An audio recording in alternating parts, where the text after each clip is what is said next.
Hanji NABARD grade A aspirants. So I've just conducted this session wherein I was taking all your doubts. और एक question मेरे पास काफ़ी आ रहा था कि मैम क्या मैं नाबार्ड ग्रेड ए के लिए ESI स्टैटिक को कम्प्लीटली छोड़ दूँ और ARD करंट अफेयर्स को छोड़ दूँ. सो सी वी ऑल नो कि ARD स्टैटिक जो है उसकी वेटेज बहुत ज़्यादा है और ARD करंट अफेयर्स की वेटेज कम है. But that does not mean एक कॉम्पिटिटिव एग्जामिनेशन में आप ARD करंट अफेयर्स छोड़ ही दोगे. छोड़ना नहीं है, यू कैन बी सिलेक्टिव. जैसे लेटेस्ट MSPs जो गवर्नमेंट ने रिलीज की हैं, प्रोडक्शन डेटा जो गवर्नमेंट ने रिलीज किया है कि कितनी प्रोडक्टिविटी, कितना प्रोडक्शन कहाँ पे रहा है.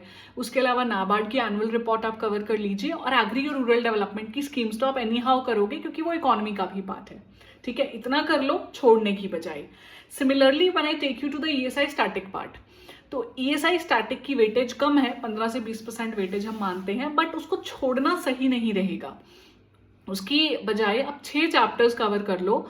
पहला चैप्टर है मेजरमेंट ऑफ ग्रोथ वाला, then chapter 2 is poverty elimination and employment generation, फिर उसके बाद सस्टेनेबल डेवलपमेंट है third chapter, then there is this economic history of India, monetary fiscal policy and sixth one is international economic institutions वाला chapter.